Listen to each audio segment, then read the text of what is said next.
Tonight, we travel back in time to uncover the story of survival on the American frontier during the harshest season imaginable. A time when winter wasn't just cold, it was a test of every ounce of human ingenuity, determination, and will to live. Before we begin, where are you listening from and what time is it there? I remember the first time I truly understood what winter meant on the frontier. Not the gentle winters I'd known back east, where snow fell prettily on cobblestone streets and warm fires crackled behind glass windows in sturdy brick homes. No, this was different. This was Nebraska territory in 1873, and I was standing outside our newly built cabin, watching the horizon with my husband Thomas, as the sky took on that particular quality of light that spoke of changing seasons. The air itself felt different that September evening, heavier somehow, as if it carried the weight of what was coming. Thomas had learned to read these signs from the Pawnee families who still lived in the area, those who had chosen to remain on lands their ancestors had known for generations. They understood this landscape in ways we newcomers were only beginning to grasp. "Feel that?" Thomas asked, his weathered hand pointing toward the northwest. "Winds shifting, coming from Canada now instead of the Gulf." I pulled my shawl tighter, though the temperature wasn't particularly cold yet. It was the knowledge of what approached that sent chills through me. Our first winter on the homestead. 160 acres of prairie grassland that we'd claimed under the Homestead Act, along with the responsibility of proving we could not just survive but thrive on this unforgiving land. The animals knew. Our 2 milk cows had grown coats so thick they looked like shaggy beasts from some ancient time. The horses' summer sleekness had given way to woolly covering that would serve them well in the months ahead. Even the chickens we'd brought with us in our wagon had developed additional layers of down beneath their feathers, as if their bodies understood what their minds could not articulate. I was 24 years old that autumn, though I felt decades older. The prairie had a way of aging you quickly, stripping away any softness, any illusions about the romantic nature of frontier life. My hands, once smooth and pale from my years as a schoolteacher in Pennsylvania, had grown rough and capable. Blisters had become calluses. Weakness had transformed into strength born of necessity. Our cabin wasn't much to look at from the outside.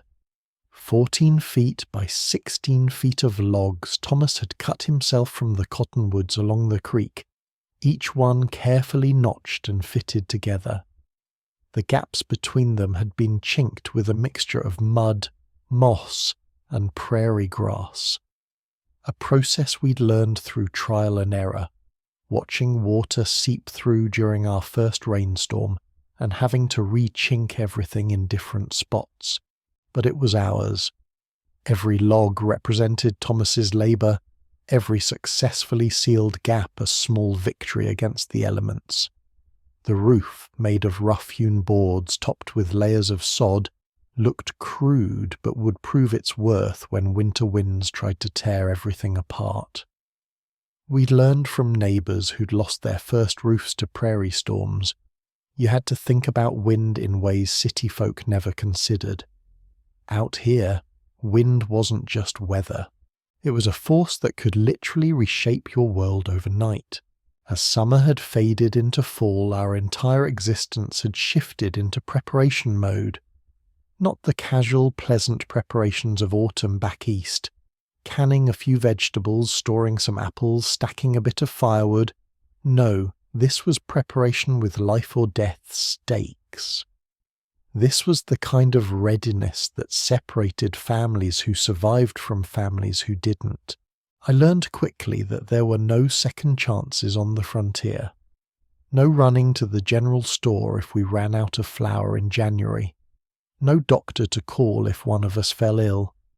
No neighbours close enough to help if Thomas injured himself cutting wood.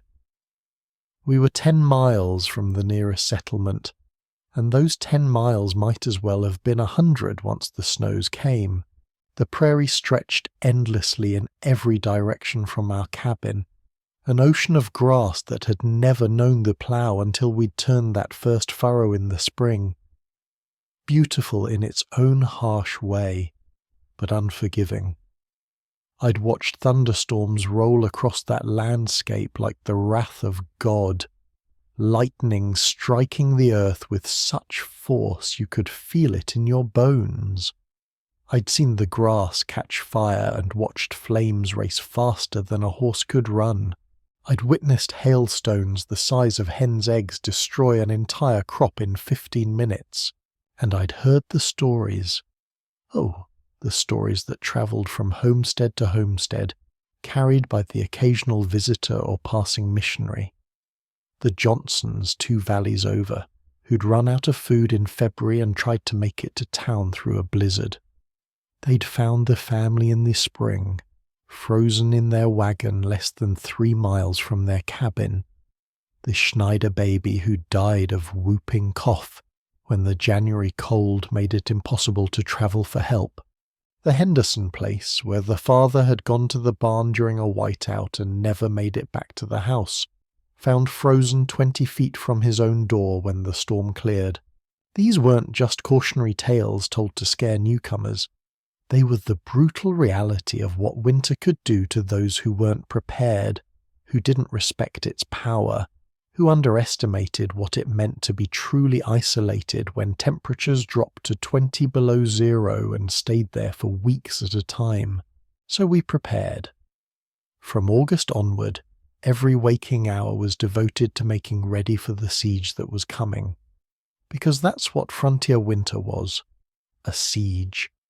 You battened down the hatches and hoped your preparations were sufficient to outlast an enemy that never grew tired, never showed mercy, and had infinite patience.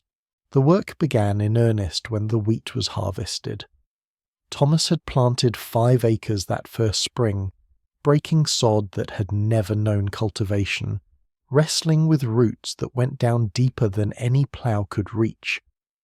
That prairie grass had evolved over millennia to survive drought and fire, sending roots 6 feet deep or more into the earth. Breaking it was back-breaking labour that left Thomas exhausted every night, his hands blistered and bleeding despite the leather gloves we'd brought from home. But the wheat had grown, and we'd harvested it by hand with scythes, the same way farmers had worked for thousands of years. Every stalk had to be cut, bundled, shocked to dry, threshed to separate grain from chaff. It took us nearly 3 weeks to bring in those 5 acres, working from sun-up to sundown, our backs aching, our hands cramping from gripping the wooden handles. We'd ended up with about 30 bushels of wheat once everything was threshed and winnowed. Not a fortune by any means, but enough to see us through the winter if we were careful. Some would be kept as grain, some would be ground into flour using the hand-cranked mill Thomas had purchased at considerable expense before we'd left Pennsylvania. Every purchase back then had been weighed carefully. Would we need this to survive? Could we live without it? The mill had seemed extravagant at the time, but I blessed it every day once we arrived. From the wheat field, our attention turned to the garden.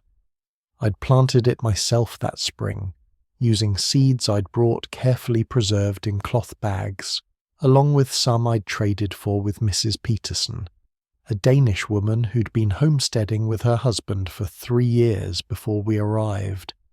She'd taught me which varieties grew well in our climate, which ones couldn't tolerate the wild temperature swings that could bring frost in June or October.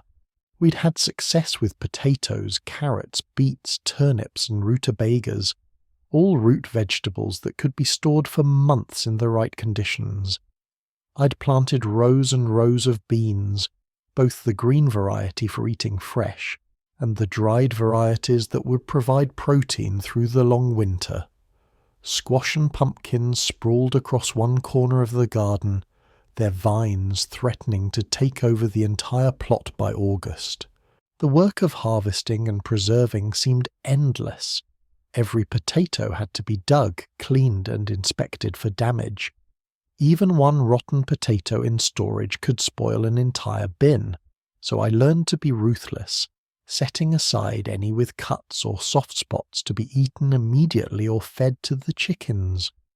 The good ones went into our root cellar, a pit Thomas had dug 8 feet deep, lined with rocks to keep it from collapsing, and roofed with thick boards and a layer of sod for insulation. That root cellar became one of the most important structures on our homestead.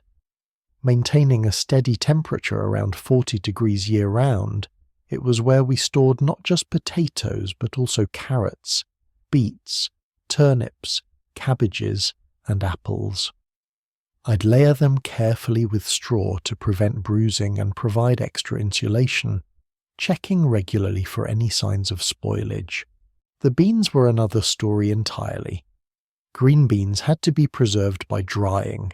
I'd string them up on thread and hang them from the afters of our cabin, where they'd dry slowly in the warm air.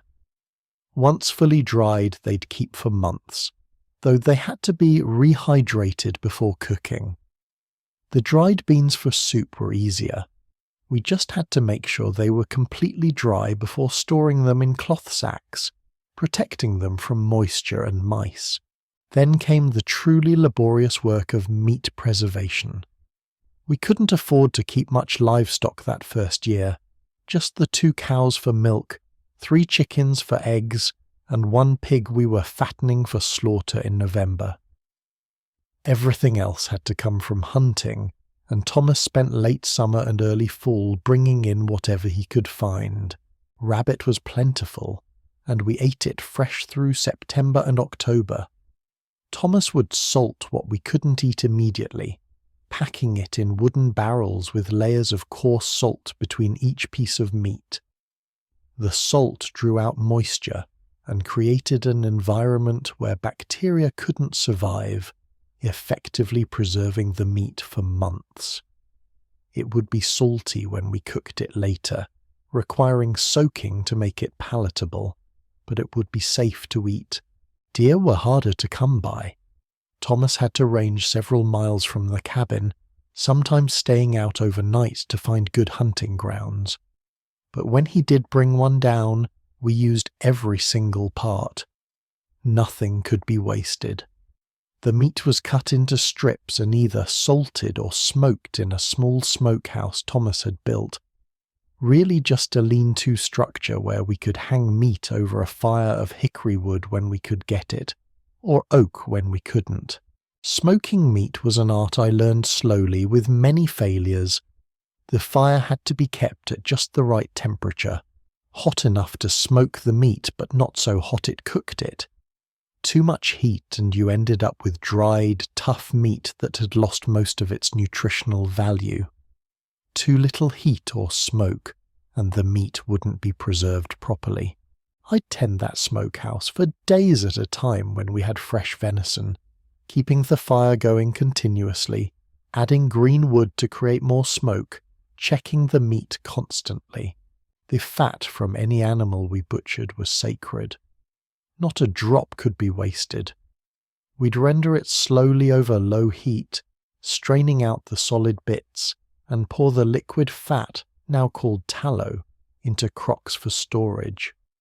That tallow would serve multiple purposes through the winter. Cooking fat, soap making, candle making, and even as a salve for chapped skin or minor wounds. By October, our cabin was beginning to look like a crowded storage facility. Strings of dried beans hung from the rafters, braids of onions dangled next to them. Herbs I'd gathered and dried, sage, mint, yarrow for medicine, were bundled and suspended from nails driven into the log walls. Cloth sacks of dried corn hung in every available corner. Our precious store of wheat was kept in sealed barrels to protect it from mice and moisture. I'd made my first attempts at preserving vegetables by pickling them in brine, a solution of heavily salted water in glazed crocks. Cucumbers, which had done surprisingly well in our garden, were transformed into pickles. Green beans went into crocks of vinegar and salt. Even eggs, when the chickens were laying well in late summer, could be preserved by coating them in mineral oil and storing them in crocks of isinglass, a kind of gelatin made from fish bladders that we'd purchased from a travelling merchant. Every jar I filled, every string of beans I hung, every barrel of salt pork I packed represented security. Each one was a hedge against starvation, a promise that we might actually survive until spring. But it was also overwhelming. How much was enough? I found myself counting compulsively. How many jars of preserves? How many pounds of flour? How many days could we survive if we were truly snowed in? Mrs. Peterson had warned me about this. "You'll drive yourself mad with the counting," she'd said in her accented English. "You do your best, you prepare all you can, and then you trust that God will see you through. The worrying won't add a single day to your provisions." But I couldn't help it. This was my family's survival at stake. Thomas and I didn't have children yet, something I was secretly relieved about that first winter. But we had each other, and we had this dream of building a life on this land. Failure wasn't just an embarrassment. Failure meant death, or at least retreat back east with nothing to show for our efforts. The final major preparation was firewood. This was Thomas's domain, and it consumed him through September and October. The cottonwoods along the creek provided our primary fuel source. Though cottonwood wasn't the best burning wood, it gave off less heat than hardwoods and burned faster. But it was what we had, and Thomas cut it tirelessly. I can still hear the rhythmic sound of his axe biting into wood, a sound that became the soundtrack of our autumn. Swing, crack, hour after hour, day after day. He'd cut the trees, section them into manageable lengths, split them into pieces that would fit in our stove and haul them back to the cabin using our horse and a makeshift sled. We aimed to have enough wood to last 6 months, burning about 1 wheelbarrow load per day. That meant roughly 180 wheelbarrow loads of wood, all cut, split and stacked before the first snow fell. Thomas enlisted my help with the smaller pieces, teaching me how to swing an axe effectively, not with your arms, but with your whole body, letting gravity and momentum do most of the work. My hands, already roughened from garden work, developed new calluses. My back learned new kinds of ache. But slowly, steadily, the woodpile grew.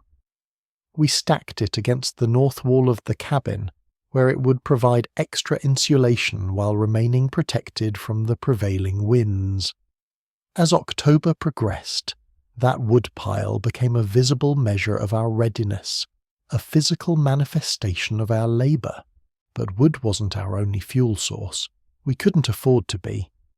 Buffalo chips, dried buffalo dung, were abundant on the prairie, though the great herds themselves were already becoming scarce by the 1870s. I'd overcome my initial revulsion and joined other frontier women in gathering these chips, loading them into a canvas sack I carried while walking the prairie near our cabin. Dried buffalo chips burned hot and clean, with surprisingly little odour. They were especially good for maintaining a steady cooking fire, though they burned faster than wood. By the time November arrived, I had a substantial pile of chips stored in a protected area near the cabin door, where I could access them even in bad weather. We also gathered dried sunflower stalks, thick prairie grass twisted into tight bundles called cats, and corn stalks left over from our small corn patch. Every bit of potential fuel was hoarded, stacked, protected. The winter would be long, and we couldn't afford to run short. Let me describe the cabin in detail, because understanding our shelter is essential to understanding how we survived. This wasn't a cozy cottage from a storybook.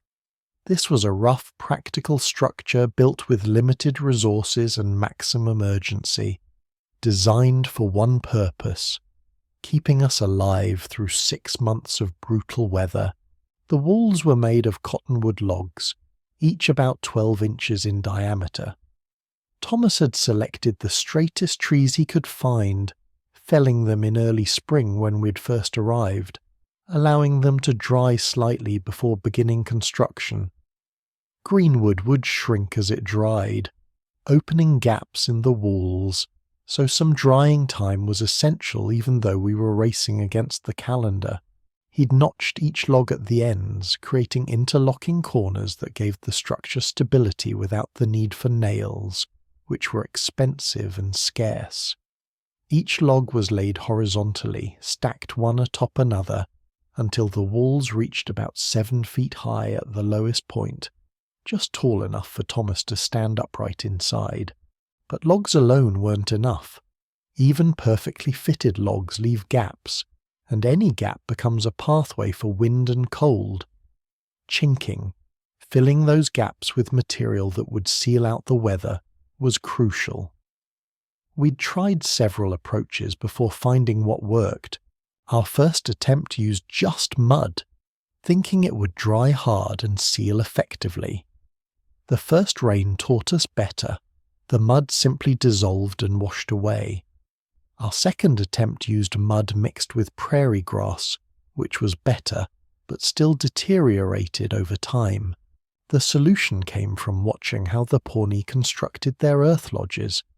They used a mixture of clay-rich mud, dried grass, moss from the creek banks, and even horse manure, all pounded together into a thick, sticky substance that dried to a surprisingly hard and weather-resistant finish. We adopted this method, and it finally gave us walls that stayed sealed, but we had to remain vigilant. Every few weeks through the summer and fall, I'd walk around the cabin's exterior, checking for gaps that had opened up as the logs continued to settle and dry. Any suspicious spot got rechinkered immediately. By the time winter arrived, our walls were as solid as we could make them. Not perfect, but good enough to survive. The roof was perhaps the weakest point of our structure. We couldn't afford proper shingles that first year, so Thomas had fashioned a roof from rough boards laid across log rafters, covered with thick layers of prairie sod. The sod provided insulation and weight to keep the boards from blowing away, but it also created problems. When it rained, water would seep through slowly, dripping into our living space for hours after the rain stopped. We learned to position our furniture and belongings to avoid the worst drip points, keeping our precious stores of food and grain as dry as possible.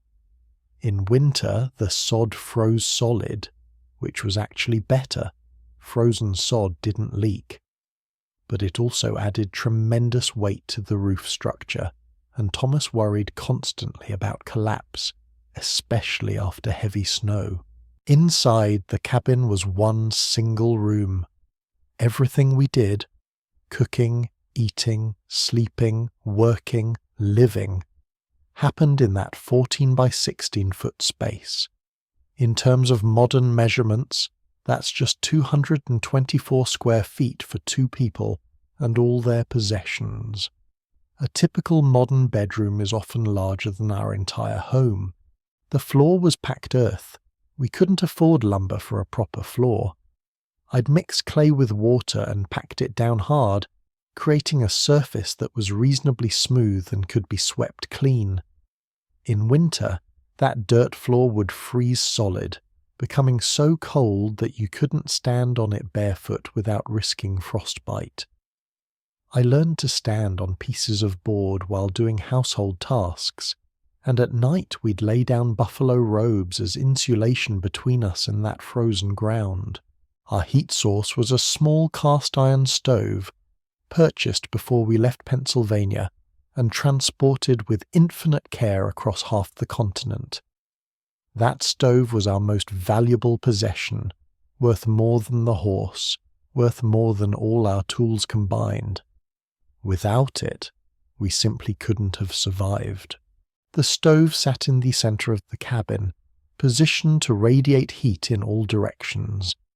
We'd run its chimney pipe straight up through the roof, sealing around it carefully to prevent rain or snow from entering. That stove had to serve multiple functions: cooking our meals, heating our living space, warming water for washing, and providing the psychological comfort of fire during the long, dark winter nights. Managing the fire became one of my primary responsibilities, not just keeping it burning, but keeping it at the right temperature for whatever task was at hand. Too hot and we wasted precious fuel. Too cool and we'd freeze. Learning to read the fire, to know exactly how much wood or buffalo chips to add and when, was a skill I developed through careful attention and numerous mistakes. We arranged our few pieces of furniture strategically around the stove. Our bed, a simple frame Thomas had built strung with rope to support a mattress stuffed with prairie grass and corn husks, was positioned to receive reflected heat while being protected from direct radiant heat that could become uncomfortable. We'd learned from a neighbour that positioning the bed's head toward the stove was warmest, allowing our bodies to orient naturally toward the heat source. A rough wooden table served multiple purposes: food preparation, eating surface, workspace for whatever tasks we needed to do. We had 2 chairs and a bench, all built by Thomas from scraps of lumber and pieces of log. Nothing fancy, nothing comfortable by modern standards, but functional and sturdy. My rocking chair, the one luxury I'd insisted on bringing from Pennsylvania, occupied the prime spot beside the stove. This was where I'd do mending and sewing through the winter, where I'd read by firelight, where I'd sit and watch snow pile against our windows and wonder if spring would ever come. Storage was crucial in such a small space. We'd built shelves along one wall, rough boards supported by wooden pegs driven into the logs. These held our dishes, our books, my sewing supplies, Thomas's tools that didn't need to be stored in the barn. Everything had its place, and everything had to stay in its place, because clutter in a space this small wasn't just untidy, it was dangerous. You needed to be able to move quickly to tend the fire, to cook, to address any emergency. The windows were small, 2 of them, each about 2 feet square, positioned on the south and east walls to catch maximum sunlight. Glass was expensive, so these were our only windows, and we'd covered them with oiled paper in a wooden frame as backup protection. When the worst cold hit, we'd hang heavy woolen blankets over the windows at night, creating another layer of insulation against the brutal cold. One door, positioned on the south wall, served as our only exit. Thomas had built it solidly from thick boards, hung on leather hinges. We'd learned to pile supplies against it at night, not to keep anyone out, but to provide extra insulation against the drafts that would otherwise whistle through. Opening that door in the middle of a January blizzard meant a blast of wind and snow that could drop the cabin's temperature 10 degrees in seconds. So we learned to be quick and purposeful about any trips outside. Lighting was always a challenge. We had 2 oil lamps, carefully rationed oil to burn in them, and a supply of tallow candles I'd made myself from rendered animal fat. But lamp oil was precious, and candles burned faster than you'd think, so we learned to live with less light than we'd like. Winter nights were long, 16 hours of darkness at the shortest days, and we spent much of that time in semi-darkness, saving our lights for essential tasks. The cabin was chinked as well from the inside as from the outside. I'd filled every visible crack with more of that mudgrass moss mixture. Then when it dried, I'd covered it with old newspapers we'd saved and carried with us. Those newspapers served multiple purposes. They provided a bit more insulation, they made the walls look slightly more finished, and they gave us something to read and reread during the long winter evenings. One corner of the cabin was designated as our pantry, really just an area where we stored barrels and sacks of food, crocks of preserves, and other supplies we'd need to access frequently.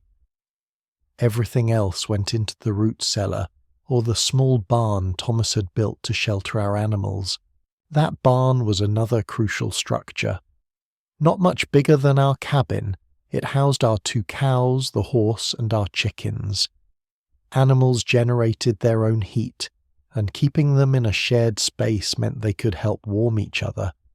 But it also meant Thomas had to venture out every morning and evening regardless of weather, to feed them, water them, and milk the cows. Early in the fall, Thomas had installed a rope system connecting the cabin to the barn and to our outhouse, a small structure about 20 feet from the cabin. These ropes weren't for holding on to while walking, though they could serve that purpose. Their primary function was to keep you from getting lost. I know that sounds absurd. How could you get lost walking 20 feet? But during a blizzard, when snow is falling so thick you can't see your hand in front of your face, when wind is howling so loud you can't hear your own thoughts, disorientation happens instantly.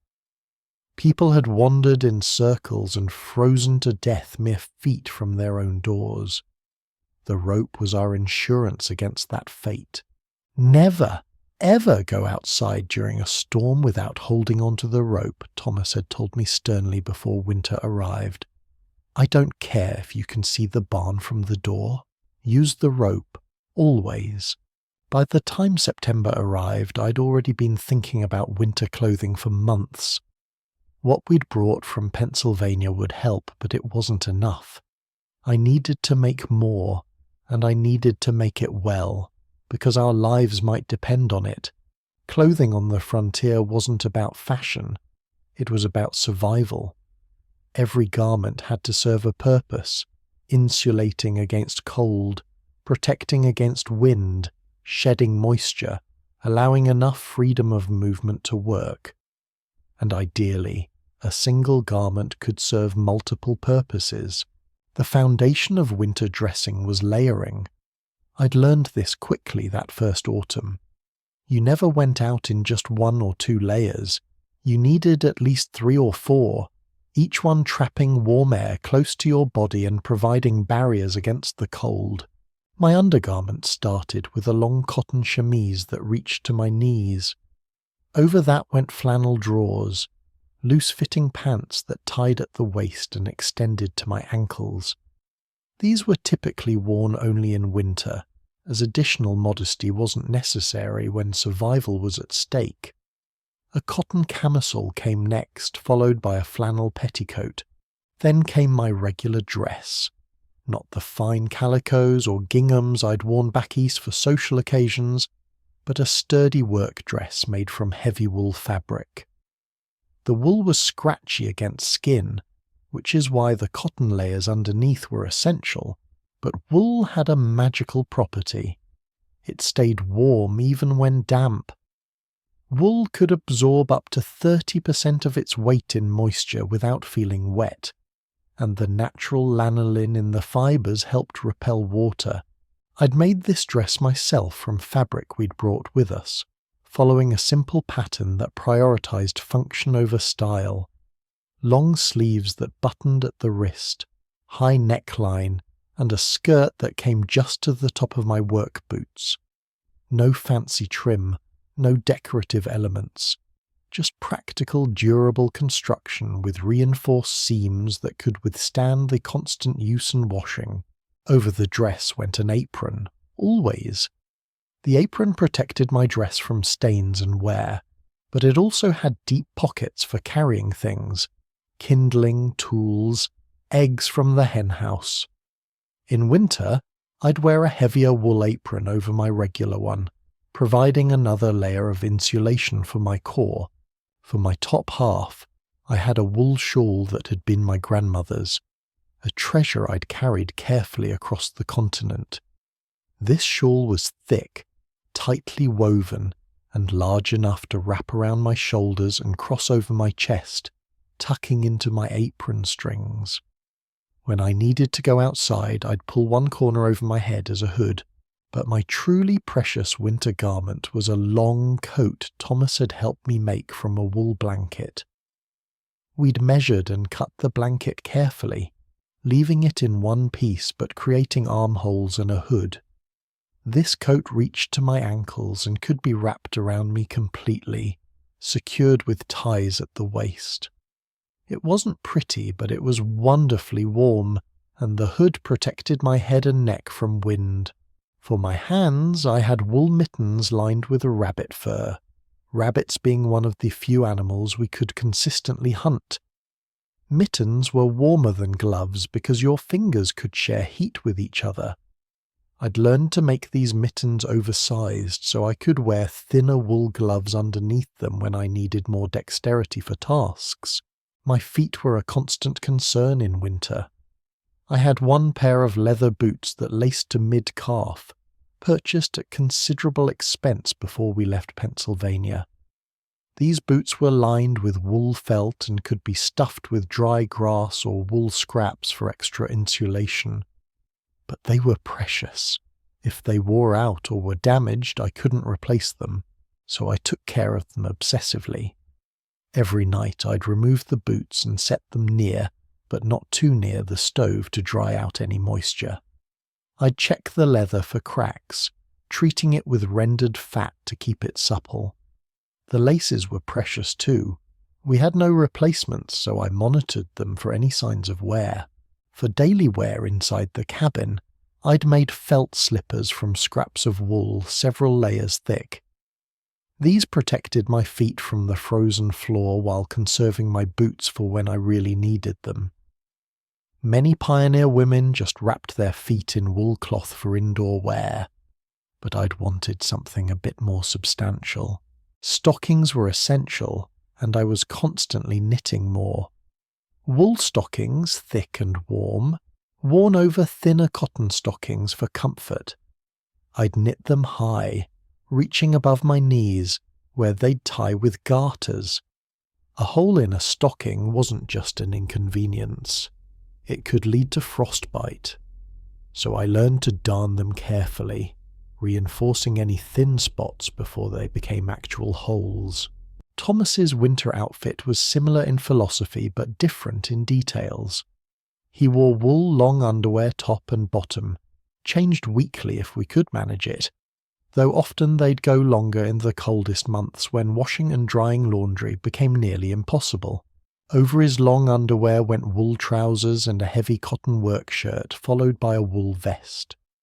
For outside work he had a wool coat that reached to his thighs, with deep pockets for tools and kindling. A wool scarf wrapped around his neck tucked into his coat to prevent drafts. Leather gloves lined with wool protected his hands, though for delicate tasks he'd work with bare hands, suffering the cold rather than struggling with reduced dexterity. His head covering was essential, a fur hat made from rabbit pelts he'd trapped himself, with flaps that could be tied down over his ears. That hat was ugly but effective, keeping his head and ears protected even in the worst cold. Thomas's feet were protected by heavy leather boots that reached almost to his knees. He'd waterproofed them with a mixture of beeswax and tallow, reapplying this treatment frequently. Inside the boots, he wore 2 pairs of wool socks, and often stuffed dried grass between the inner and outer sock for extra insulation. We'd both made what were called buffalo coats, though ours were actually made from cowhide since buffalo were becoming scarce by our time. These coats were long, heavy, and lined with wool. They were our emergency outer layer for the very worst weather, so heavy and cumbersome that you couldn't work in them, but they kept you alive when nothing else would suffice. Creating all this clothing had occupied my time through late summer and fall. Spinning wool from the raw fleece we'd traded for with a neighbour, using a spinning wheel I'd brought from home, knitting endless stockings and mittens, sewing shirts and undergarments and dresses by hand, every stitch done by lamplight after a full day of other work. My fingers were permanently sore that first year, stabbed repeatedly by needles, roughened by wool fibres, but I couldn't stop. Every garment I finished was armour against the winter, protection for the people I loved. We also had to think about washing and maintenance of our clothing. In summer, I'd wash clothes weekly, heating water over the fire, scrubbing garments against a washboard, hanging them to dry in the sun. But in winter, this became nearly impossible. Water had to be heated on the stove, using fuel we could barely spare. Hanging clothes outside meant they'd freeze solid before drying. Hanging them inside meant moisture in our cabin, which could lead to mould and mildew. So we washed less frequently in winter, sometimes going weeks between washing undergarments, relying on the cold to keep body odour manageable.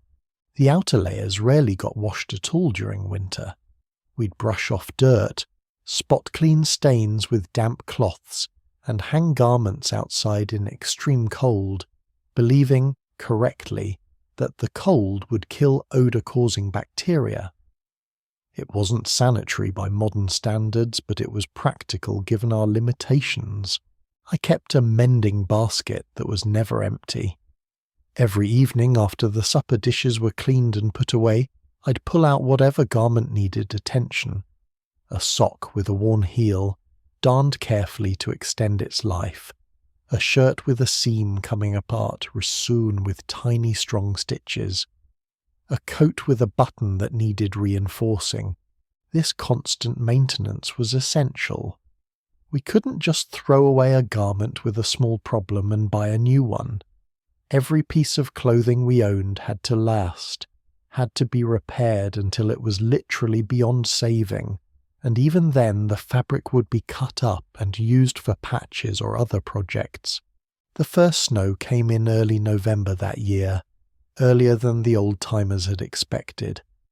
I woke one morning to an unusual silence, that peculiar quiet that means snow has fallen in the night, muffling the world.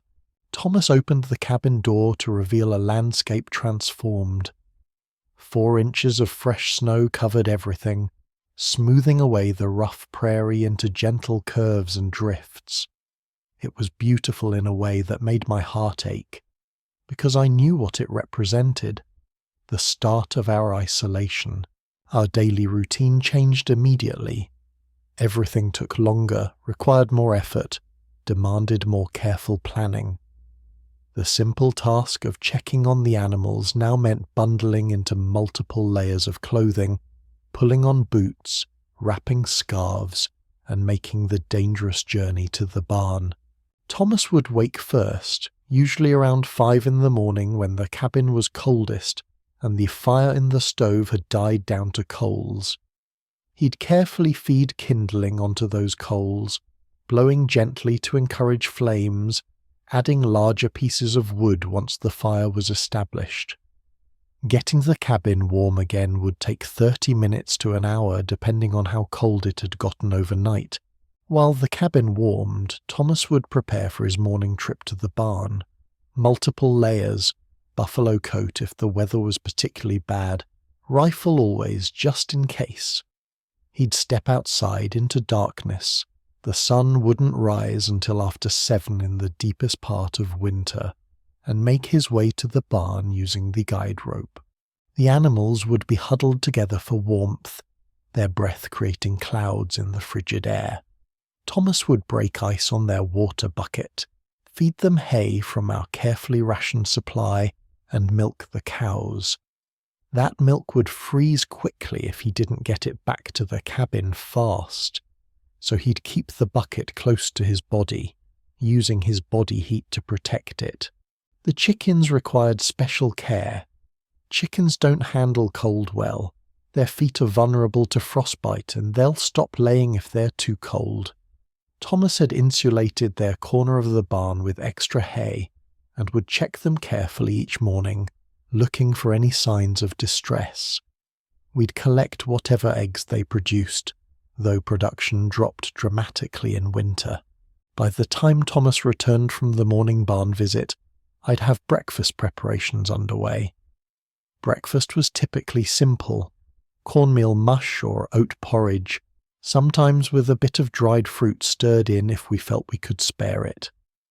We'd drink hot water with herbs, saving our small supply of coffee for special occasions. After breakfast came the day's work, which varied depending on weather and circumstances. If the weather was clear enough, Thomas might take the opportunity to split more firewood, gather more fuel, check the barn's roof for any damage from snow accumulation, or perform other outdoor maintenance tasks. I would start my indoor work. In winter, this consisted mainly of cooking, cleaning, mending, and the endless task of maintaining our supplies. I'd check the root cellar at least once a week, looking for any potatoes or other vegetables showing signs of spoilage. One bad potato had to be removed immediately before it could affect the others. I'd take inventory of our food supplies regularly, making mental calculations about how long everything would last. This became almost an obsession, counting jars of preserves, measuring flour and cornmeal, estimating the remaining dried beans. How many weeks until spring? How many mouths to feed? How strict did our rationing need to be? Cooking on the small stove was a skill I refined through necessity. Everything had to be planned carefully to make the most efficient use of heat and fuel. I learned to cook multiple items using the same fire. Put a stew on the back of the stove where it would simmer slowly. Use the hotter front burner for quicker tasks. Nestle a pot of dried beans in the coals where they'd cook slowly all day. Bread baking was a weekly ritual, usually done on the same day each week. I'd mix my dough in the morning, let it rise near the stove, punch it down, let it rise again, then bake it in a covered cast-iron pot nestled among the coals. The smell of baking bread filled our small cabin and lifted our spirits no matter how cold or dark the day. Water was a constant concern. We couldn't just turn on a tap. Every drop of water we used had to be procured and heated. In early winter, Thomas could still break through the ice on the creek and bring back buckets of water. But as the cold deepened and the ice thickened, this became first difficult, then dangerous, then impossible. So we melted snow. This sounds simple, but was remarkably inefficient. Snow is mostly air, so you need enormous volumes of snow to produce modest amounts of water. We'd pack snow into our largest pot, set it on the stove, and wait for it to melt. The first melting would produce just a few inches of water, so we'd add more snow, let that melt, add more snow, continuing until we finally had a useful amount of water. This water then served multiple purposes, in order of priority: drinking, cooking, minimal washing of dishes and bodies, watering the animals if the weather was too bad for Thomas to make it to the creek. We learned to be incredibly efficient with water, using the minimum amount for everything, sometimes reusing water for multiple purposes. Personal hygiene in winter was minimal. We couldn't spare the water or fuel for proper baths.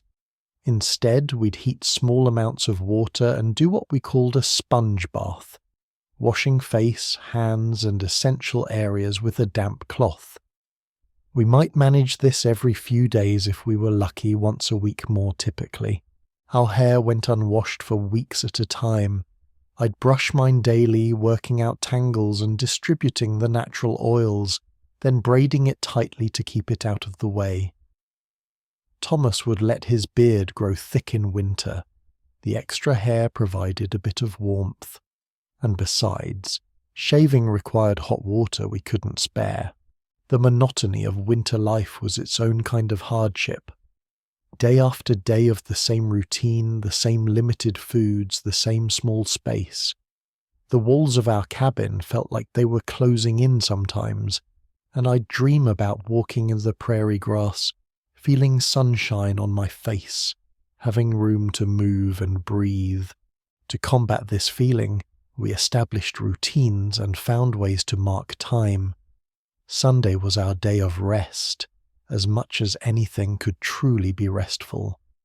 We'd read from our Bible, Thomas would read to me from whatever books we'd brought, and we'd try to do as little work as possible. Evenings were our time for conversation and small projects. Thomas would carve wooden utensils or repair tools by firelight. I'd knit or sew or mend. We'd tell each other stories from our past, talk about our plans for spring, discuss what we'd plant in the garden, how we might improve the cabin next year.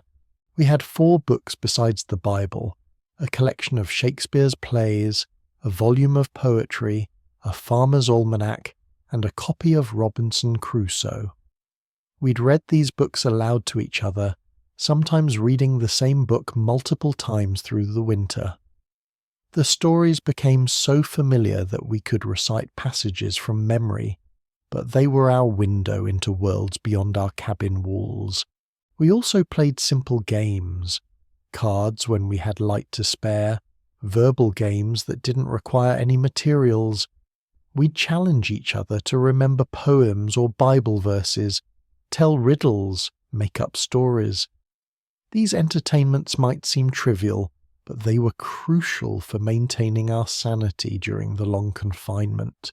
The cold itself became a presence in our lives, almost like an additional inhabitant of our cabin. We learned to read its intensity by subtle signs, how quickly your breath froze into ice crystals in your beard, how fast water would freeze when you threw it outside, the particular creaking sound the cabin logs made as they contracted in extreme cold. On the worst days, the cold was painful. Step outside without proper covering, and the air would steal your breath, burn your lungs, sting any exposed skin. Your nostrils would freeze together with each inhale. Your eyelashes would collect ice crystals. Your fingers and toes would go numb within minutes despite wool gloves and thick socks. Inside the cabin was better, but still cold by modern standards. We might maintain temperatures of 50 to 60 degrees near the stove, but the corners of the cabin would be much colder. The floor never warmed up. It remained frozen all winter long. Moisture from our breath would condense on the inside of the walls, sometimes actually forming frost patterns in the coldest weather. We learned to sleep under enormous piles of blankets and furs. Our bed would be made with several layers. First a buffalo robe with the hair side up, then several wool blankets, then a quilt I'd brought from home, then our bodies in flannel nightclothes, then more wool blankets on top, and finally another buffalo robe with the hair side down, creating a cocoon of warmth. Even so, the parts of us that stuck out, faces usually, would be cold. I'd sometimes wake with frost on my pillow from my own breath freezing in the night air. We'd burrow deep into our nest of blankets, creating a small warm pocket that we'd try to maintain until morning. One of the worst aspects of winter was the darkness. At the winter solstice, we'd have only about 8 hours of daylight, and the sun would barely climb above the horizon at its highest point. This meant 16 hours of darkness, much of it spent trying to conserve lamp oil and candles. We'd go to bed early. There was nothing else to do in the dark, and sleeping meant not burning fuel for heat or light. We'd rise with the sun when possible, though on stormy days when the sky was dark with clouds, it was hard to tell day from night. The psychological impact of this darkness was profound. I hadn't expected it, hadn't prepared for it. But as December deepened and the days shortened, I felt a heaviness descending on me, a weight that had nothing to do with physical fatigue. Some days I had to force myself to get out of bed, to do my chores, to pretend that everything was normal. Thomas felt it too, though he expressed it differently. He'd grow silent for days at a time, staring into the fire, responding to my attempts at conversation with grunts or one-word answers. We'd have to make conscious efforts to pull ourselves out of these dark moods, to remind ourselves that this would pass, that spring would come eventually. We also had to deal with the constant worry about our supplies. Were we burning too much wood? Should we reduce our food rations further? What if we'd miscalculated and wouldn't have enough to last until spring? These worries gnawed at us, particularly during storms when the future felt most uncertain. The blizzard hit on January 12th, announced by a strange yellow-green colour in the sky that morning and a sudden eerie stillness in the air. Thomas took one look at the sky and said, "Major storm coming, could be bad." We spent that day in frantic preparation. Thomas made multiple trips to the barn, bringing extra hay and water so the animals could survive if he couldn't reach them for a day or two.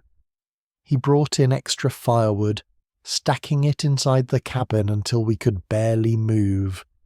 I filled every pot and bucket we owned with water, setting them in the coldest corner where they'd stay liquid longest. The storm began around sunset with a wind that seemed to come from nowhere, going from calm to howling fury in minutes. Snow followed immediately, not the gentle flakes I'd known back east, but hard, ice-like particles driven horizontally by winds that must have exceeded 50 miles per hour. Within an hour we couldn't see the barn from the cabin, even though it was less than 30 feet away. The world outside our windows was a white chaos. Snow and wind so thick it was like being inside a cloud. The cabin shook with each gust of wind, and I could hear the roof boards creaking under some unimaginable strain. Thomas stood by the window for a long time, watching, his face grim. "This is bad," he said quietly. "Worst I've seen. We need to be ready for anything." The storm raged for 3 days and 3 nights without pause. The wind never stopped, the snow never stopped, and the cold deepened to levels I hadn't thought possible. On the second morning, Thomas tried to make it to the barn to check on the animals, but he came back within minutes, frost covering his entire face. "Can't do it," he said, his words slurred from cold-numbed lips. "Can't see anything. Wind's too strong. We'll have to hope the animals can manage on their own." That day was the longest of my life. We huddled near the stove, burning fuel at a rate that worried me but couldn't be helped. Even with the fire going strong, the cabin was bitterly cold. Frost formed on the interior walls. Our water buckets froze despite being inside. When I needed to use the chamber pot, I had to break ice to do so. We took turns staying awake to tend the fire. If it went out, we'd die. It was that simple. So one of us was always alert, always ready to add more fuel, always watching the flames. Sleep came in short stretches, interrupted and anxious. The noise of the storm was overwhelming. It wasn't just wind. It was a roar, a scream, a sound that seemed designed to break your spirit. You couldn't think, couldn't talk over it, couldn't escape it. It invaded your mind, filled your thoughts, made it hard to remember that this wasn't permanent, that it would eventually end. Snow found ways into the cabin despite our best efforts at sealing. Fine powder would drift in around the door through cracks we hadn't known existed, creating small drifts on the floor near the walls. We'd sweep them up, but more would appear within hours. On the third day, the wind began to decrease. It didn't stop suddenly, Blizzards rarely do, but gradually over the course of the afternoon, it diminished from a howl to a moan to a whisper to finally, blessedly, silence. When Thomas opened the cabin door on the morning of the fourth day, we were greeted by a sight both beautiful and terrifying. Snow had drifted against our cabin to a height of over 6 feet on the north side. Our world had been transformed into a landscape of white curves and shapes, with nothing recognizable visible. The barn was buried. The outhouse had vanished. Our woodpile was somewhere under tons of snow. Thomas spent that entire day digging. Not just paths, he had to dig down through several feet of snow just to locate our structures. The barn door was buried so completely that he had to tunnel to reach it, crawling through a narrow passage he dug with our shovel. When he finally got the barn door open, we got our first good news. The animals had survived. Cold and hungry, but alive. They'd huddled together and their combined body heat had kept them from freezing. Thomas spent hours caring for them, feeding them, making sure they had water, checking for any injuries. But our troubles weren't over. That storm had used up more of our firewood than I had expected, and digging out had exhausted Thomas. Plus, we discovered that one of our windows had cracked from the extreme temperature changes, a thin crack, but enough to let in drafts that would make the cabin harder to heat. We patched the window temporarily with oiled paper and tried to conserve fuel more carefully, but the mathematics of our situation had changed. We'd burned through nearly a week's worth of wood in those 3 days. If we had another storm like that, and we well might, we could run out before spring arrived. This realization hung over us for weeks. Every piece of wood I fed into the stove was weighed mentally. Do we really need to be this warm? Could we manage with less? But there was no good answer. Too cold and we'd freeze or become ill. Too frugal with fuel and we'd run out entirely. January stretched into February, and our supplies dwindled with terrifying steadiness. The jars of preserves I'd counted so carefully in the fall were emptying. The barrels of flour and cornmeal were showing their bottoms. The salt pork was nearly gone. We cut our rations further. Meals became sparse. Thin porridge for breakfast, a bit of bread and pickles for midday, watery soup for supper. We were always hungry now, a gnawing constant presence that never quite went away. Thomas grew gaunt, his face hollowed, his clothes hanging loose on his frame. I felt weak, had to move more slowly to conserve energy, but it was the uncertainty that was worst. How much longer until spring? Would our supplies last?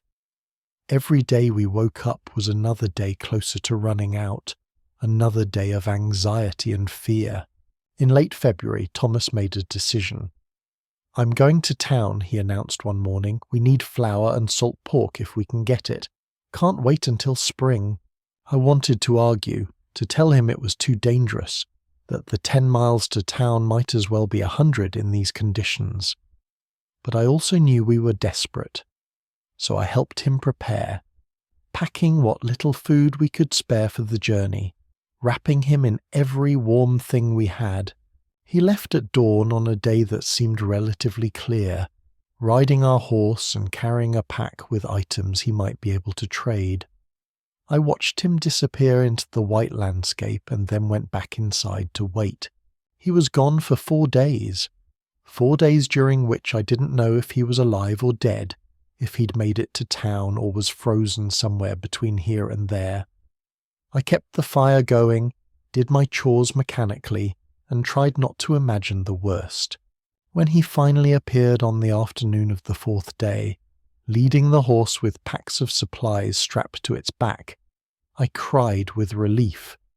He'd made it to town, had managed to trade some of our wheat and the furs from rabbits he'd trapped for flour, salt pork and a precious 5 pounds of coffee.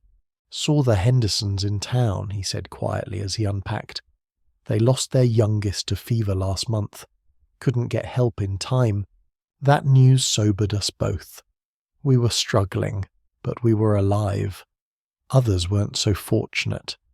The frontier took its toll every winter, claiming lives of those who were unlucky, unprepared, or simply in the wrong place at the wrong time. We were isolated, yes, but we weren't completely alone.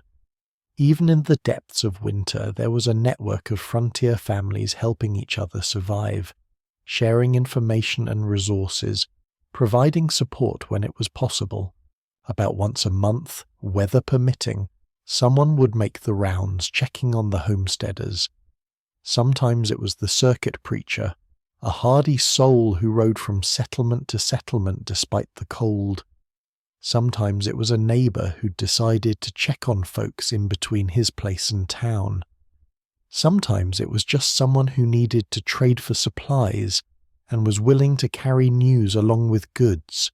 These visits were precious beyond measure, not just for the practical exchange of goods or information, but for the simple fact of seeing another human face, hearing another voice, being reminded that there was a world beyond our cabin walls. I remember one visit in particular in mid-January when Margaret Peterson stopped by on her way back from town. She was a Norwegian immigrant who'd been homesteading with her husband for 3 years, old-timers by our standards. She brought news. The Carlsons had a new baby, born in December despite the cold. The Millers had lost most of their chickens to a weasel that got into their barn. Someone was organising a gathering for March, assuming the weather broke enough to travel. But more than news, she brought companionship. We women of the frontier understood each other in ways that people who hadn't lived this life never could. She looked at my thin face and didn't need to ask if we were struggling. She knew. I looked at her work-roughened hands and understood the countless hours of labour they represented. We shared a simple meal, soup made from salt pork and dried beans, bread with a tiny bit of butter, hot water with herbs. It was probably the poorest meal Margaret had eaten in weeks, but she praised it sincerely, and we both knew she was being kind. After we ate, she pulled out her knitting. She never sat idle, that woman. And we talked. Not about anything earth-shattering, just talk. About the weather, about our gardens come spring, about small domestic details that probably sound trivial, but filled a hunger for connection that was as real as our hunger for food. Thomas and I had learned early on that we needed to help others when we could, even when helping meant we'd have less for ourselves. Not out of pure altruism, though there was some of that, but because we knew that survival often depended on community support, and communities only worked if everyone contributed. When the Schneider family, German immigrants who'd arrived late in the fall and barely had time to prepare before winter hit, came by in desperate circumstances, nearly out of food and fuel, we shared what we could spare. Thomas gave them a week's worth of firewood and instructions on where to find more. I shared some of our dried beans and a precious jar of preserves. It meant we'd have to ration even more strictly, but we couldn't let them starve. What we give, we'll receive back, Thomas said after they'd left, and I hoped he was right. The Pawnee families who still lived in the area had taught many of us crucial survival skills. They'd been living on these plains for generations, had survived countless harsh winters, and knew this land intimately. From them, Thomas had learned to read weather signs, the behaviour of animals, the colour and quality of light, the feel of wind that could predict coming storms. They'd taught him which plants had medicinal properties, how to make emergency shelter if caught away from home, how to find water when creeks were frozen solid. One Pawnee elder, a man named Standing Bear, who was probably 70 but might have been any age, would occasionally stop by our cabin. He never stayed long. His own winter camp was several miles away, but he'd check on us, offer advice, sometimes leave gifts of dried meat or herbs. I tried to reciprocate however I could. I'd share bread when I had it, offer coffee on his visits, mend clothing for him. He'd accept these offerings with grave courtesy, understanding that they came from genuine gratitude rather than patronizing charity. Winter is the teacher, he told us once through a mix of English, Pawnee, and gestures. It teaches what is important, what is real. It strips away everything soft, everything false. What remains is truth. I thought about his words often during that first winter. He was right. The frontier winter didn't care about social pretensions or past accomplishments, or any of the things that seemed so important back east. It cared only about whether you'd prepared adequately, whether you had the skills to survive, whether you could adapt to circumstances beyond your control. The community networks that developed on the frontier were different from anything I'd known before. Back east, social relationships were often based on class, family connections, business relationships. Out here, relationships were based on mutual survival needs. Your neighbor might be a former shopkeeper from New York, an immigrant from Sweden who spoke broken English, a mountain man who'd spent 20 years trapping before settling down, or a former slave seeking freedom in the West. None of that mattered as much as whether they were willing to help and could be counted on in a crisis. I'd grown up in a world where social hierarchies were rigid and carefully maintained. Here, those hierarchies collapsed.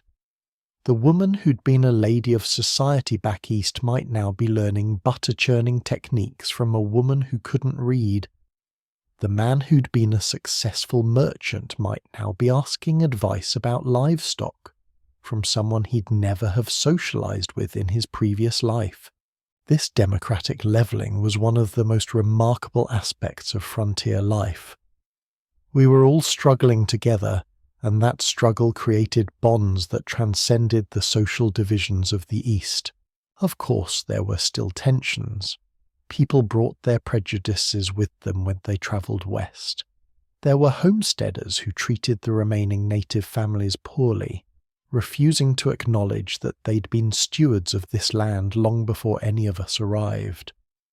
There were immigrants who faced discrimination based on their accents or their unfamiliar customs, but winter had a way of forcing cooperation. When survival was at stake, you learned to work with whoever could help, to accept assistance from whoever offered it, to recognize that we were all in this together. March arrived, and with it came the first hints that winter might eventually release its grip. The signs were subtle at first, so subtle you could miss them if you weren't paying attention, but we'd been paying very close attention for months. The light changed first. The sun climbed higher in the sky each day, its arc growing longer, its strength increasing. Where January sunlight had been weak and watery, March sunlight had actual warmth to it. Not enough to melt snow, not yet, but enough that you could feel it on your face when you stood in the doorway. The birds knew before we did. We started seeing red-winged blackbirds in early March, the males with their distinctive shoulder patches, returning from wherever they'd spent the winter. Their calls seemed almost impossibly cheerful after months of silence, and I'd stand outside listening to them, feeling hope kindle in my chest for the first time in weeks. Thomas made a discovery on one of his trips to check the creek. "There's open water," he announced when he returned. "Just a small patch, but the ice is melting underneath. Won't be long now." But spring comes slowly to the northern plains. It's not the quick transition you get in milder climates. It's 2 steps forward, 1 step back, with warm days followed by sudden cold snaps, brief thaws followed by new snowfalls. You learn not to trust it, not to let your guard down too soon. We had a killing frost in mid-March that destroyed the few brave plants that had started pushing up through the snow. We had a blizzard in early April that dropped another 6 inches of snow and made us wonder if winter would ever truly end. But gradually, inevitably, the balance tipped. The warm days became more frequent than the cold ones. The snow began melting in earnest, creating small streams that ran through our property on their way to the creek. The ground began to soften, first at the surface, then deeper as the frost released its grip. We'd made it. Somehow, despite everything, we'd survived that first winter. The cost of that survival became clear as the snow melted. We'd burned every bit of fuel we'd gathered, running out of firewood in mid-March and finishing the winter burning dried grass and cow chips. Our food supplies were similarly depleted. The last of the flour was gone, the final jar of preserves eaten, the barrels empty except for a few pounds of beans and cornmeal. Our bodies showed the strain.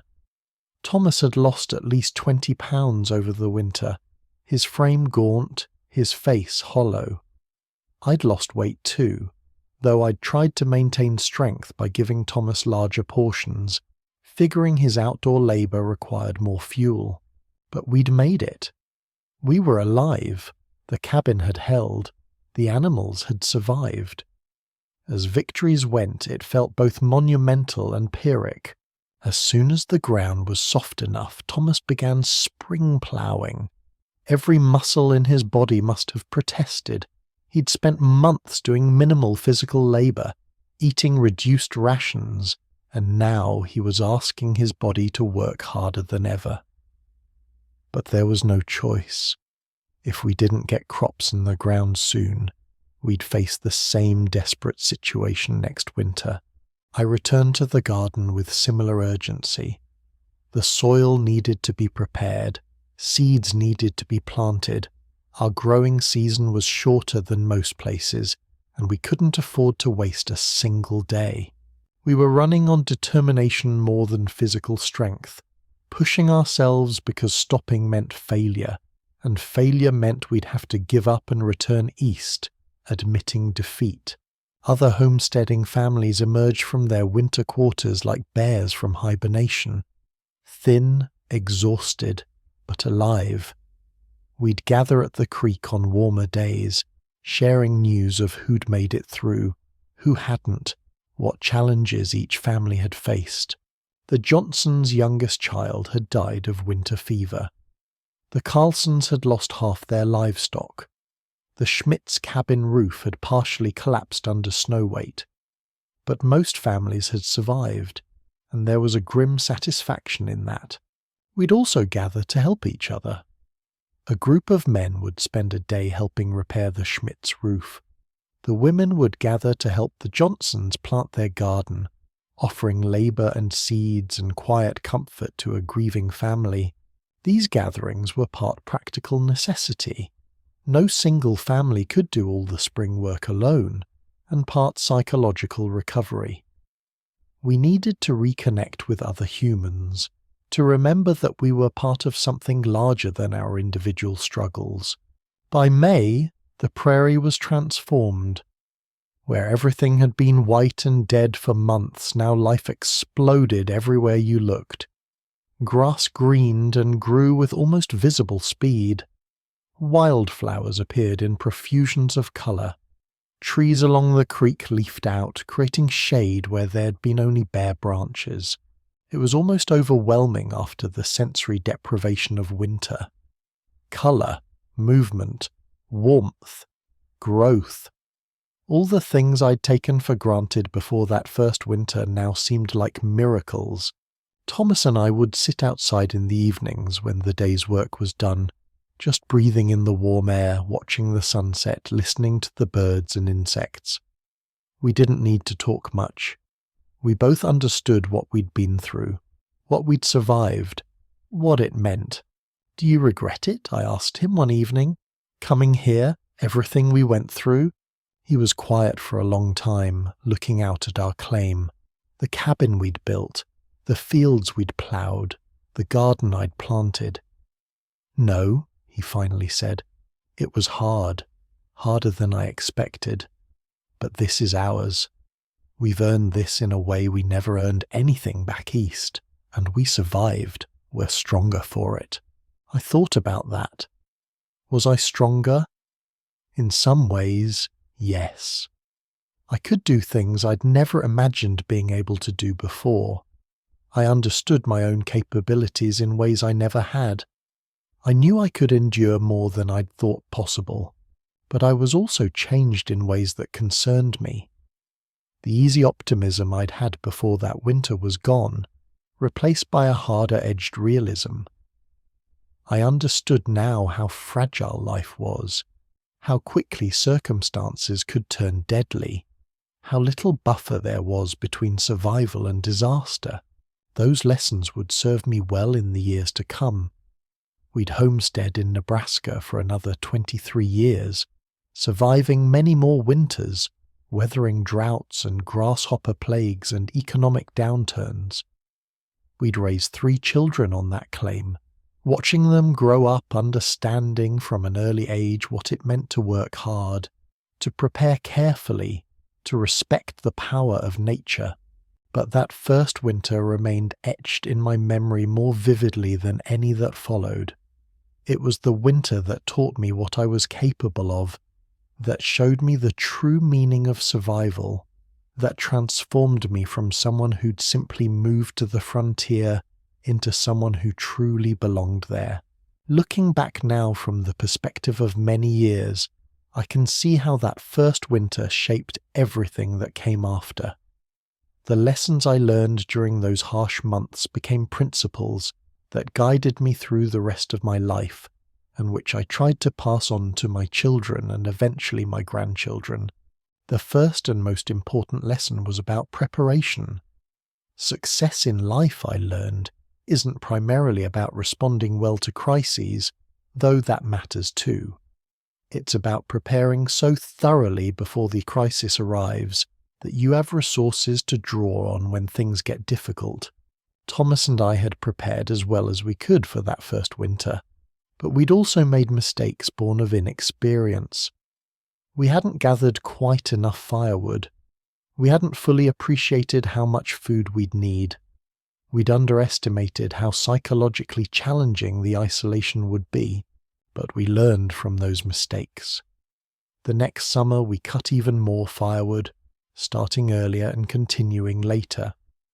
We expanded the garden, preserved more food, developed better storage systems. We made our cabin more weatherproof, adding an inner lining of paper and cloth to the walls for extra insulation, replacing the cracked window with new glass purchased at considerable expense but worth every penny. Each winter, we refined our approach, learning from experience what worked and what didn't, always trying to improve our preparation, our systems, our readiness for winter's challenge. The second lesson was about adaptability. No matter how well you prepare, unexpected things will happen. The blizzard will be worse than predicted. The supplies will run out faster than calculated. The animal will get sick, or the roof will leak, or some other crisis will emerge. When that happens, you can't give up. You have to adapt, to improvise, to find new solutions to problems you didn't anticipate. Panic is a luxury you can't afford. Instead, you assess the situation, consider your options, make a decision, and act. I saw this principle play out countless times over the years. The summer our well went dry and we had to haul water from the creek for 3 months. The winter the stovepipe cracked, and we had to rig a temporary repair using metal from tin cans. The year grasshoppers destroyed our entire wheat crop and we had to find other ways to generate income. Each challenge required adaptation, creativity, willingness to try something new, even if it meant abandoning our original plan. The families that thrived on the frontier weren't necessarily the strongest or the wealthiest. They were the ones who could adapt most effectively to changing circumstances. The third lesson was about community. Much as we might like to think of ourselves as rugged individualists, the truth is that survival often depends on mutual support. The families that tried to make it entirely on their own, refusing to help others or accept help themselves, often didn't make it. We learned to be part of a community, to give when we could and accept when we needed to understand that we were all struggling together and that helping others ultimately helped ourselves. This wasn't weakness, it was practical wisdom. Some of my most treasured memories from those frontier years are of community gatherings. The barn raisings where everyone contributed labour to help a new family build shelter before winter. The quilting bees where women would gather to create warm bedding while sharing news and support. The Christmas celebrations when several families would gather, pooling resources to create a feast that none of us could have managed alone. These gatherings weren't just social events, they were essential parts of the survival network that sustained us all. The fourth lesson was about resilience.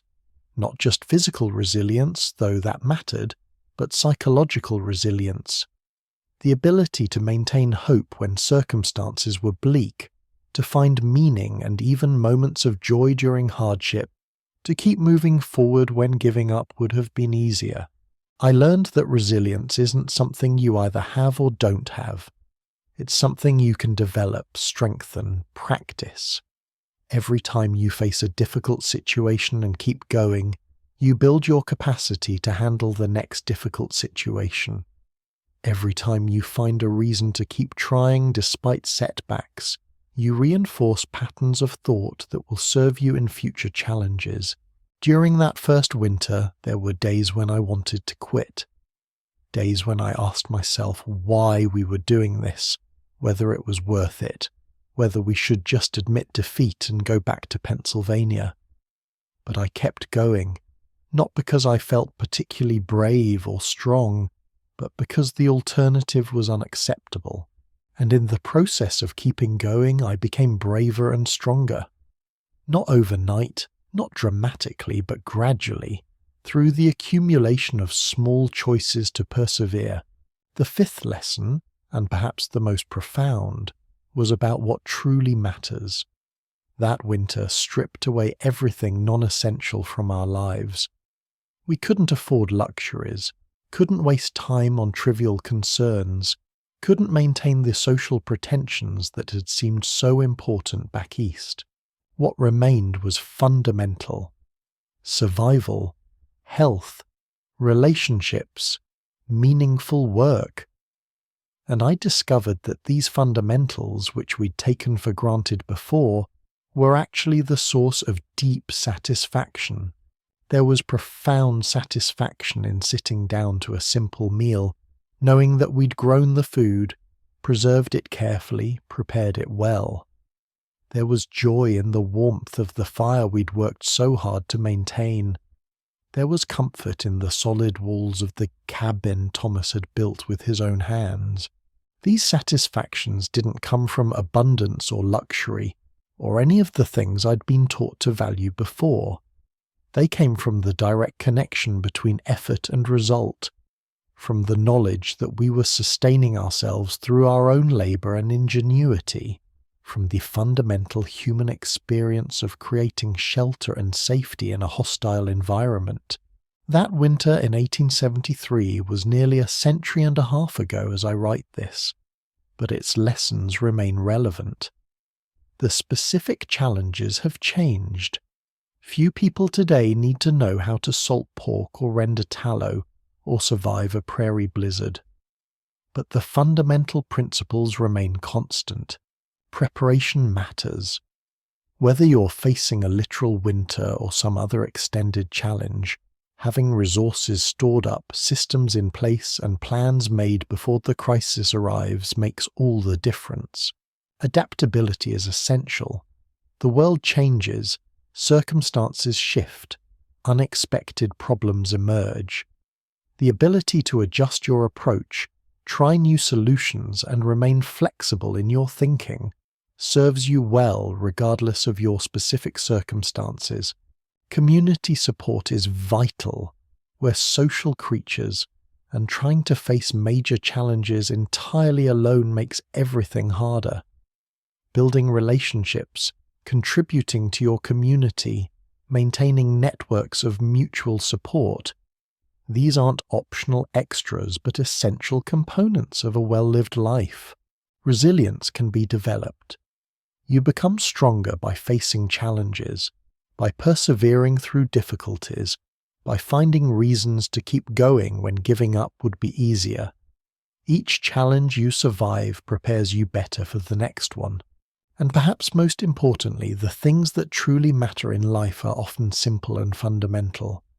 Safety, health, meaningful relationships, satisfying work, and the sense of being competent and capable. These lessons served me well through many challenges beyond that first winter. They helped me through the difficult years of the 1890s depression, when crop prices collapsed and many farmers lost their land. They sustained me through personal losses, the death of our first child in infancy, the loss of my parents whom I never saw again after leaving Pennsylvania. They guided me as I raised my children, trying to pass on not just skills but values, not just knowledge but wisdom. I wanted them to understand that they were capable of more than they imagined, that challenges were opportunities for growth, that true security came not from accumulated wealth but from developed capabilities. Our children grew up different from children raised in more comfortable circumstances. By age 6, they could handle real responsibilities, tending animals, preparing food, maintaining equipment.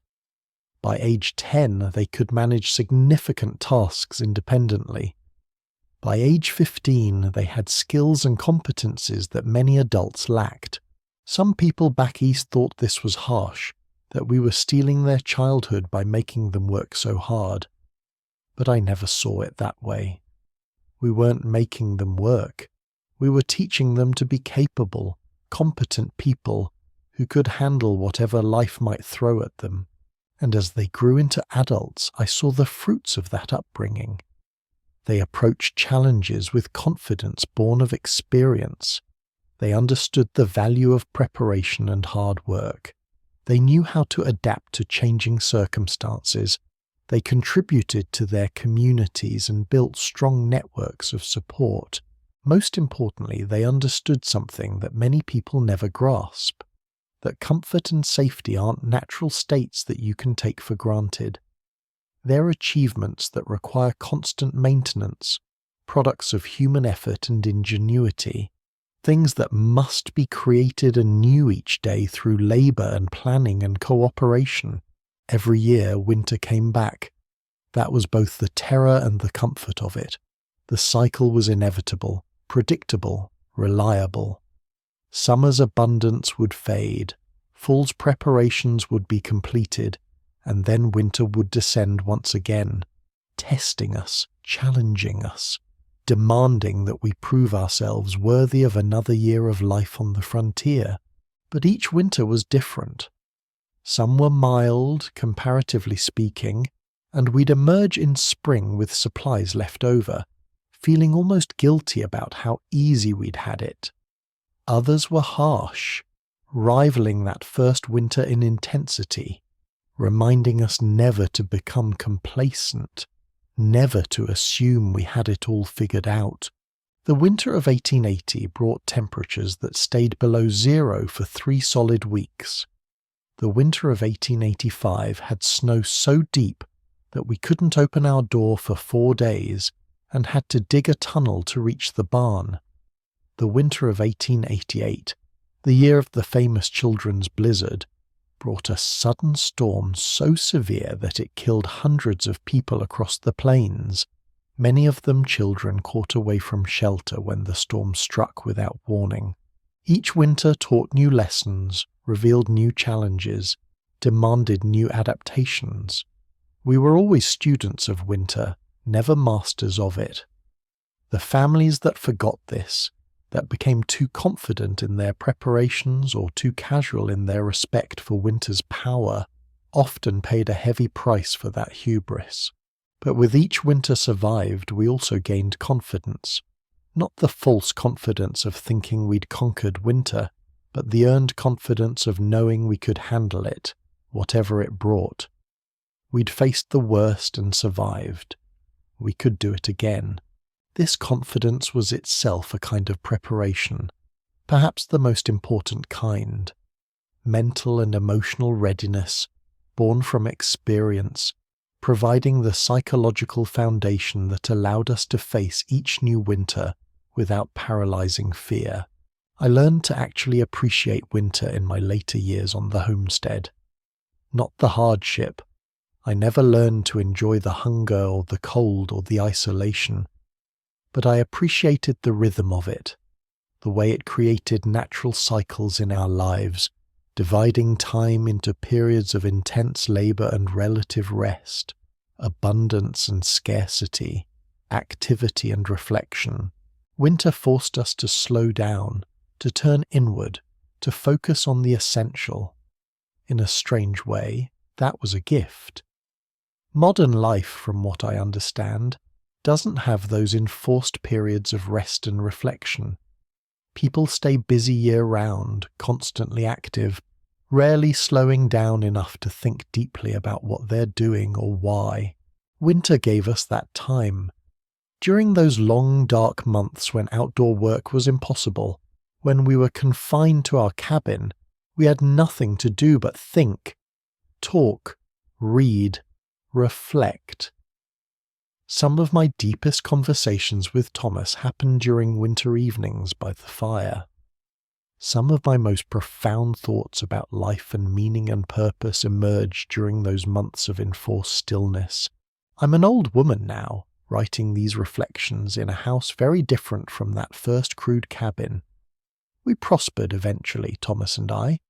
We proved up our homestead, expanded our land holdings, built a proper house with multiple rooms and a wood floor and glass windows. We raised 3 children who survived to adulthood, and we lived to see grandchildren, but I never forgot that first winter. It remains vivid in my memory even as more recent years have faded. I can still feel the bitter cold, still taste the thin cornmeal porridge that sustained us, still hear the wind howling around our cabin walls, and I'm grateful for it. That winter taught me who I truly was, showed me what I was capable of, revealed strengths I didn't know I possessed. It transformed me from someone who'd simply moved to the frontier into someone who truly belonged there, who understood this land and this life in my bones. My grandchildren listened to my stories about that first winter with a mixture of fascination and disbelief. Their lives are so different. They have abundance, comfort, security that I never knew at their age. They can't quite imagine what it was like to be truly cold, truly hungry, truly isolated. Sometimes I worry that this is a loss for them. Not that I want them to suffer as we did. I'd never wish that. But I wonder if something is lost when you don't have to struggle, when you don't have challenges that test your limits and force you to discover what you're capable of. Then again, they face their own challenges, different from mine but no less real. The world changes, but the fundamental human need to find meaning, develop capability, overcome obstacles, and contribute to something larger than yourself, these remain constant. My hope is that the lessons I learned during that hard winter can translate somehow to their different circumstances, that they can learn to prepare carefully, adapt creatively, support their communities, develop resilience, and focus on what truly matters, even if they never have to salt pork or render tallow or survive a prairie blizzard. Because those frontier survival skills were never really the point. They were just the specific application of more fundamental principles that remain valid regardless of time or place or circumstance. As I close these reflections, I think about all the people who didn't make it, the families whose names I've forgotten or never knew, who tried homesteading and failed, who lost everything, who died in the attempt. The frontier wasn't romantic or glamorous.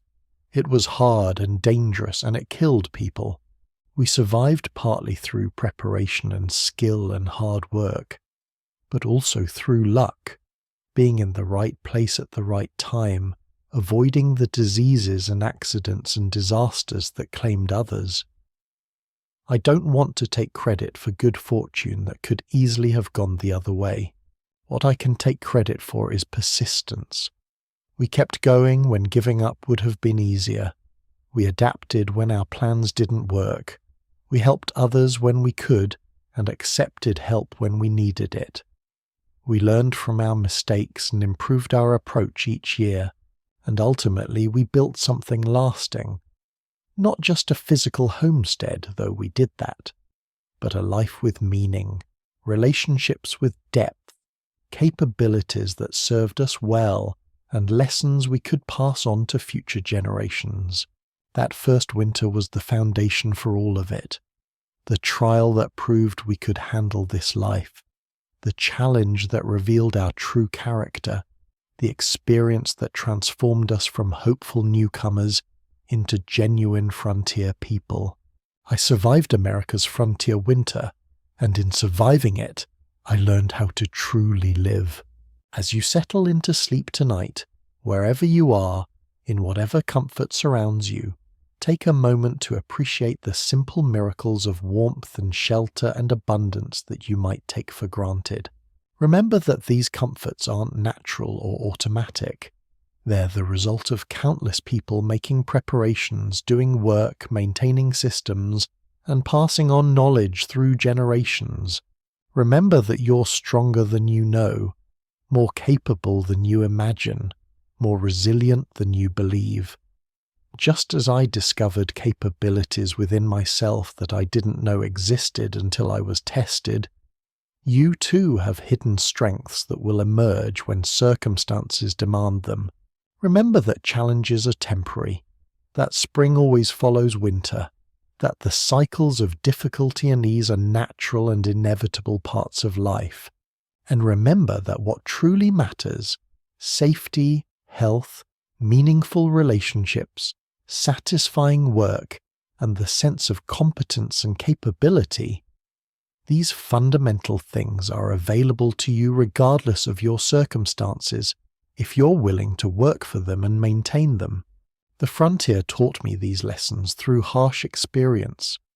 Perhaps you can learn them more gently, through reflection and choice rather than through desperate necessity. But however you learn them, they're lessons worth knowing. They sustained me through that first brutal winter and through all the years that followed. They can sustain you too, through whatever winters you face in your own life. Sleep well, and may your dreams